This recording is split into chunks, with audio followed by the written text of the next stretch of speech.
বাংলাদেশের রাজনৈতিক পট পরিবর্তনের পর আঞ্চলিক রাজনীতিতে নতুন সমীকরণ শুরু হয়। কলকাতায় বাংলাদেশি পর্যটক তলানিতে নেমে যাওয়ায় বড় ধরনের ধাক্কা খায় স্থানীয় ব্যবসায়ীরা। আবাসিক হোটেল, খাবারের দোকান এবং ট্যাক্সি চালকদের চোখে মুখে নেমে আসে অন্ধকার।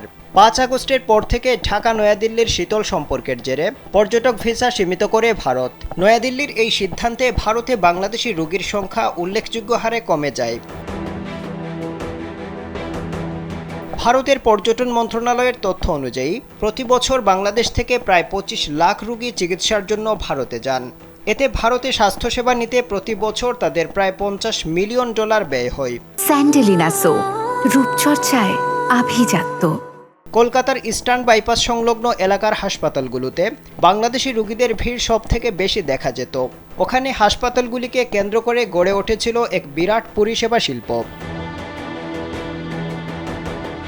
খাওয়ার বা থাকার হোটেল, ঔষধের দোকান সব মিলিয়ে প্রায় লাখখানেক মানুষের রোজগার চলত ওই হাসপাতালগুলোকে কেন্দ্র করে। কলকাতার রোগীদের ভিড় সেখানে স্বাভাবিক থাকলেও এদের একটা বড় অংশ নির্ভর করে বাংলাদেশি রোগীদের ওপর। তাই বাংলাদেশ থেকে পর্যটক বা রোগী যাওয়া যতদিন না স্বাভাবিক হচ্ছে, ততদিন এই বিরাট সংখ্যক মানুষের অনিশ্চয়তা কাটছে না। এই পরিস্থিতিতে বাংলাদেশের স্বাস্থ্য খাতে বড় ধরনের বিনিয়োগ করতে আগ্রহী বিশ্বের অন্যতম পরাশক্তি চীন। দেশটির রাষ্ট্রদূত ইয়াওয়েন বাংলাদেশের পররাষ্ট্র উপদেষ্টা মোহাম্মদ তৌহিদ হোসেনের সঙ্গে সাক্ষাতে ঢাকায় বিশেষায়িত হাসপাতাল নির্মাণে সহায়তা এবং চীনে রোগী পাঠানো নিয়ে আলোচনা করেছেন। পাশাপাশি চীনের সহায়তায় ঢাকার পূর্বাঞ্চলে একটি বিশেষায়িত হাসপাতাল নির্মাণের প্রস্তাবনা রয়েছে, যার জমিসহ অন্যান্য সুবিধা দিতে সম্মতি জানিয়েছে বাংলাদেশ।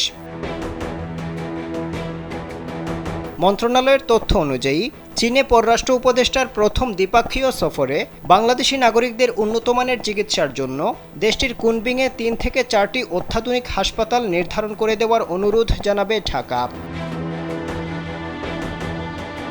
এর আগেও চীন, তুরস্ক এবং সৌদি আরবের কাছ থেকে আন্তর্জাতিক মানের আলাদাভাবে হাসপাতাল তৈরির প্রস্তাব এসেছিল করোনাকালে। ৩ দেশই তাদের প্রস্তাবে বলেছিল, বাংলাদেশ থেকে প্রতি বছর যত মানুষ উন্নত চিকিৎসার জন্য বিদেশে যান, তাদের কথা মাথায় রেখেই ঢাকায় আন্তর্জাতিক মানের হাসপাতাল তৈরিতে আগ্রহী তারা। সিঙ্গাপুরের মাউন্ট এলিজাবেথ এবং থাইল্যান্ডের বামরুদকাত হাসপাতালের আদলে বাংলাদেশে আন্তর্জাতিক মানের হাসপাতাল তৈরি করতে চেয়েছিল এই ৩ দেশ। তবে শেখ হাসিনা সরকার এই প্রস্তাবে রাজি না হওয়ায় তা সম্ভব হয়নি। আফদাল হুসাইন, কালবেলা।